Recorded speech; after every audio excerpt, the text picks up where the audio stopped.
अस्सलाम वालेकुम, आदाब। मैं हूं खलील फरहाद। हिंदुस्तान की नई पार्लियामेंट का इनॉग्रेशन किया गया है। अपोजिशन के लाख कहने के बावजूद कि नई पार्लियामेंट का इनॉग्रेशन मुल्क की पहली आदिवासी खातून सदर द्रौपदी मुर्मू के हाथों किया जाना चाहिए, उसे मुस्तरद करते हुए वजीर आजम मोदी आगे बढ़े और नई पार्लियामेंट का इफ्तिताह अंजाम दिया। ये इनॉग्रेशन ऐसे वक्त किया जा रहा है जब हिंदुस्तान के राज पर बीजेपी के कब्जे को 9 साल मुकम्मल हो गए हैं। मीडिया का एक ग्रुप हमेशा की तरह सरकार की वाहवाही करता जा रहा है। अब आज से नई पार्लियामेंट के गुण गाए जाएंगे और गाए भी जा रहे हैं। कांग्रेस ने अपने ऑफिशियल ट्विटर अकाउंट से ट्वीट करते हुए लिखा कि आज मोदी सरकार को 9 साल हो गए हैं। ये नाकामी के 9 साल हैं, मुल्क की बदहाली के 9 साल हैं। इन 9 सालों में लोगों को महंगाई, बेरोजगारी और तानाशाही फैसलों की मार झेलनी पड़ी। जुमलों के दम पर इख्तिदार में आई मोदी हुकूमत ने अपना एक भी वादा पूरा नहीं किया, बस तारीख पर तारीख देते रहे। जैसे 2022 तक किसानों की इनकम दुगनी करने का वादा, 2022 तक सबको घर देने का वादा, ब्लैक मनी लाकर 15 लाख देने का वादा, हर साल 2 करोड़ नौकरी देने का वादा, वगैरह वगैरह। इनके जुमले गिनने बैठे तो गिनते हुए कई दिन गुजर जाएंगे। बहरहाल कहते हैं ना कि सरकार को आईना दिखाने वाली अपोजिशन होती है और सरकार की कामियां नाकामियां गिनवाने में भी अपोजिशन का रोल बड़ा होता है। एक तरफ जहां मेन स्ट्रीम मीडिया मोदी सरकार के गुणगान किए जा रहे हैं, तो सबसे बड़ी अपोजिशन पार्टी कांग्रेस ने मोदी सरकार के 9 साल में क्या क्या कामियां हुई हैं, नाकामियां हुई हैं, इस पर मुल्कीर मुहिम चलाई है। प्रेस कॉन्फ्रेंस करते हुए आवाम तक उनकी बात पहुंचाने की कोशिश की। इस ज़मन में मोदी सरकार के 9 साल मुकम्मल होने पर 9 सवाल पूछे गए हैं जो इस तरह हैं। पहला सवाल, ऐसा क्यों है कि मुल्क में महंगाई और बेरोजगारी आसमान छू रही है? आम जायदाद आप अपने दोस्तों को क्यों बेच रहे हैं? दूसरा सवाल, किसानों की इनकम दुगनी क्यों नहीं हुई? किसानों के लिए एमएसपी कानून क्यों नहीं बना? तीसरा सवाल, अडानी को फायदा पहुंचाने के लिए एलआईसी और एसबीआई में जमा आम लोगों का पैसा क्यों लगाया गया है? अडानी की कंपनी में 20,000 करोड़ रुपया किसका है? पीएम जवाब क्यों नहीं देते? चौथा सवाल, चीन को लाल आंख दिखाने की बात करने वाले पीएम ने चीन को क्लीन चिट क्यों दी जबकि वो हमारी जमीन पर कब्जा करके बैठा है? पांचवा सवाल, पीएम ये बताएं कि चुनावी फायदे के लिए तक़सीम की सियासत का इस्तेमाल किया जा रहा है और समाज में डर का माहौल बनाया जा रहा है। छठा सवाल, वजीर आजम ख़वातीन, दलित, माइनॉरिटीज के खिलाफ जुल्म पर चुप क्यों रहते हैं? पीएम जात पात पर मुबनी मर्दमशुमारी की मांग पर खामोश क्यों है? सातवां सवाल, कॉन्स्टिट्यूशनल और जमहूरी इदारों को क्यों कमजोर किया जा रहा है? अपोजिशन लीडरों को और हुकूमतों को निशाना क्यों बनाया जा रहा है? आठवां सवाल, मनरेगा जैसी स्कीम को क्यों कमजोर किया जा रहा है? और वहीं 9वां सवाल है, कोरोना में खराब मैनेजमेंट की वजह से जिन 40 लाख लोगों की जानी गई, उनकी फैमिली को इंसाफ क्यों नहीं मिला? कांग्रेस के 3 बड़े लीडरों पवन खेड़ा, जयराम रमेश और सुप्रिया श्रीनेते ने प्रेस कॉन्फ्रेंस में इन सवालों और मोदी सरकार के 9 साल की ऐसी तफसील बताई जो वाकई हैरान करने वाली है। सबसे पहले बात करते हैं पवन खेड़ा की, जिन्होंने कहा कि पीएम मोदी को बीजेपी सरकार के 9 साल मुकम्मल होने के दिन को ही माफी के दिन पर मनाना चाहिए। उन्होंने ऐसा क्यों कहा, जानते हैं उन्हीं की ज़बानी। प्रधानमंत्री को माफी दिवस मनाना चाहिए। पिछले 9 साल जिनका लेखा जोखा अभी जयराम रमेश जी ने आपके सामने रखा, उस लेखा जोखा को अगर आप देखते हैं तो आज सिर्फ और सिर्फ मिच्छामी दुक्कड़म कहना चाहिए प्रधानमंत्री को। इसके अलावा और 2 शब्द के अलावा तीसरा नहीं बोलना चाहिए। प्रत्येक हिंदुस्तानी से, प्रत्येक भारतीय से जिसके साथ विश्वासघात हुआ, उससे वो माफी मांगे। जो अगर आप लोग नेटफ्लिक्स देखते हैं, फिक्शनल नॉवेल्स पढ़ते हैं, तो लिखा हुआ आता है काल्पनिक है।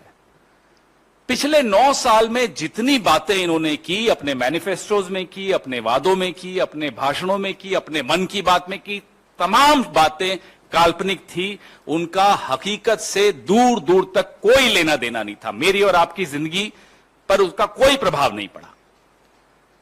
तो इसलिए हम उनसे मांग कर रहे हैं कि आप, जब हम आपसे पिछले 9 साल का हिसाब मांगते हैं, तो आप अब 900 साल पीछे मत ले जाइए इतिहास में कि 900 साल पहले ये हुआ था, 800 साल पहले ये हुआ था, 700 साल पहले, किसी को कोई रुचि नहीं। सब यह जानना चाहते हैं कि पिछले 9 साल में आपने क्या किया। जो पेट्रोल 60 रुपए लीटर आपको उस वक्त महंगा दिखता था, आज वो 100 में बेचते हुए कहते हो कि साहब श्रीलंका में देखो कितने में बिक रहा है, पाकिस्तान में कितने में बिक रहा है। 400 रुपए का सिलेंडर यहां 1200 में बिकता है, तो आप पलट कर कहते हो कि श्रीलंका में 2000 का बिक रहा है, पाकिस्तान में 2000 का बिक रहा है। यह स्तर बना दिया आपने मेरे देश का, इसलिए आपको माफी मांगनी चाहिए भारत से। किसानों की आय पर जयराम रमेश जी ने एक सवाल पूछा, दुगनी छोड़ दीजिए। अब तो किसान कहते हैं जो उस वक्त थी ना, बस उतनी भर हमें मिल जाए वापस तो वही बड़ी कृपा होगी। उतनी भी नहीं छोड़ी जो 2014 से पहले मिलती थी, आप दुगनी की बात करते हैं। इसलिए हम कहते हैं कि काल्पनिक है आपकी हर बात। कोरोना काल में हम सबने त्रासदियां देखी, ऑक्सीजन नहीं, साहब जो थे हजारों की भीड़ इकट्ठी करते थे, शाम को जूम कॉल पे मास्क लगा के बैठ जाते थे। यह असलियत है इस सरकार की। असली चेहरा कुछ और जब वक्त आता है तो मुखौटा। तो मुखौटे और चेहरे का जो द्वंद्व है, पिछले 9 साल में वही इस देश ने देखा, कुछ नया नहीं देखा। हम फिर से मांग करते हैं कि आज से लेकर 31 मई तक जितने भी आयोजन करें, माफी जरूर मांगे इस देश से विश्वासघात के लिए जो इस देश के साथ पिछले 9 साल में हुआ है। वहीं सुप्रिया श्रीनेते ने भी अपने खास अंदाज में बीजेपी हुकूमत के 9 साल मुकम्मल होने पर कहा कि मोदी सरकार ने जो दावे किए वो झूठे साबित हुए। ऐसे में हुकूमत को अपनी नाकामी का जश्न मनाना चाहिए। सरकार के भ्रष्टाचार का ये आलम है कि 11 लाख करोड़ बट्टे खाते में अमीर आदमियों के लिए डाल दिए गए, लेकिन किसानों के कर्जे माफी पर नाक भौं सिकोड़ने लगते हैं। इनकी असलियत यह है कि 23 करोड़ लोग इस देश में गरीबी की सीमा रेखा के नीचे चले गए, जिन 27 करोड़ लोगों को हमने ऊपर उबारा था 4 से 14 के बीच में। इस सरकार की यह असलियत है कि प्रधानमंत्री बनने से पहले मोदी जी क्या कहते थे, मित्रों, रुपए की साख और प्रधानमंत्री की साख प्रतिष्ठा एक बराबर है। जैसे जैसे रुपया गिरता है, प्रधानमंत्री की साख गिरती है। 53 पर रुपया मिला था, आज 83 पर है। कहते हैं हम सबसे सस्ता तेल बुला रहे हैं, ले रहे हैं, खरीद रहे हैं रशिया से। तो महानुभाव, हमारा पेट्रोल और डीजल का दाम सस्ता क्यों नहीं हो रहा? आखिरी बार दाम सस्ता कब हुआ था, यह देश की जनता जानना चाहती है। इस सरकार ने पढ़ाई महंगी कर दी, आटा महंगा कर दिया, अस्पताल की बेड महंगी कर दी, रेलवे की यात्रा महंगी कर दी। और इसीलिए मैं कहती हूं कि बेरोजगारी और महंगाई और भ्रष्टाचार का जो तांडव इस देश ने देखा है वो वाकई में त्रासदी है। कर्नाटक ने एक संदेश दिया और वो संदेश भाजपा ना पढ़ना चाहे तो हमारे लिए बहुत अच्छा है, लेकिन संदेश ये है और संदेश बड़ा है। और एक के बाद एक नए नए सर्वे आप लोगों के टीवी चैनल के माध्यम से अब सामने आ रहे हैं। इस देश के सामने मूलतः 3 समस्या है, बेरोजगारी, महंगाई और निरंकुश भ्रष्टाचार। अडानी पर एक शब्द नहीं बोलेंगे, बेरोजगारी की बात करो तो पकौड़ा तलने की हिदायत देंगे, पकौड़ा भी तल लेंगे साहब, लेकिन जो गैस का सिलेंडर 400 पे मिलता था उसको भी आपने 1200 कर दिया है। आटे पर भी आपने जीएसटी लगा दिया है, सरसों के तेल को 90 से 250 पहुंचा दिया है। और महंगाई की बात करो तो सरकार खड़े होकर कहती है हम तो जी लहसुन प्याज ही नहीं खाते। आप मत खाइए, लेकिन लोगों की थाली में प्रहार मत करिए। मेरा अपना मानना है इन सब बातों का जवाब मिलना जरूरी है।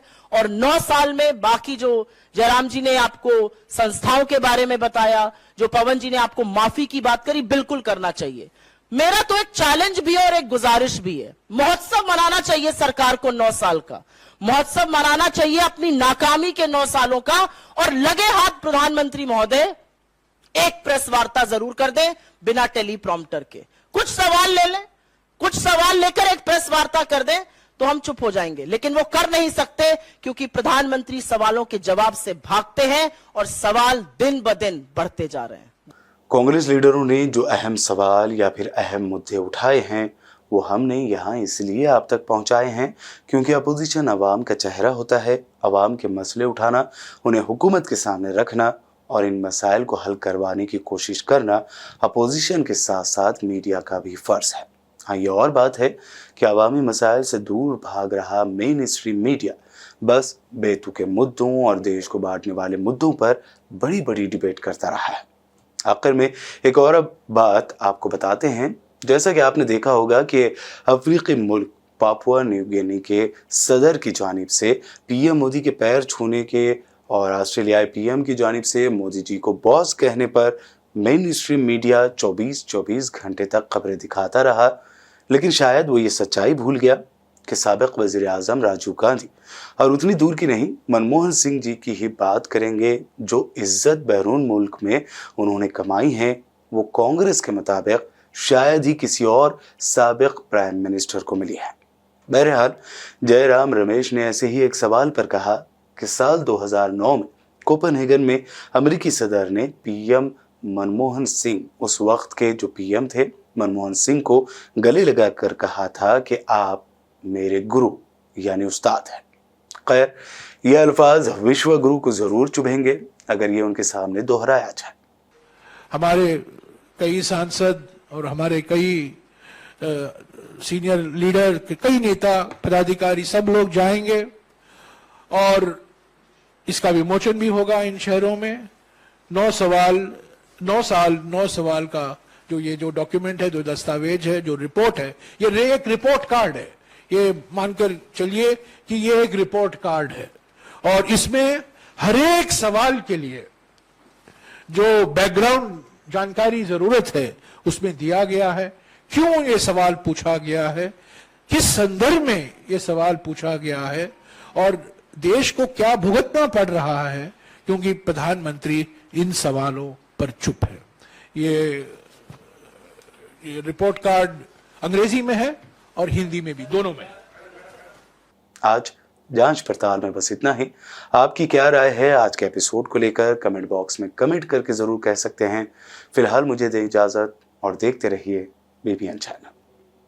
Sultanul Uloom Junior College for Girls English Medium, Khazipura, Shahalibanda, Hyderabad. Admissions are in progress for MPC, BPC, CEC, MEC, MSET and NEET. Institution of Sultanul Uloom Education Society, established in the year 2005. Affordable fees, spacious classrooms, well-equipped labs, modern infrastructure, hygienic, safe and secure environment. Sultanul Uloom Junior College for Girls English Medium, Khazipura, Shahalibanda, Hyderabad.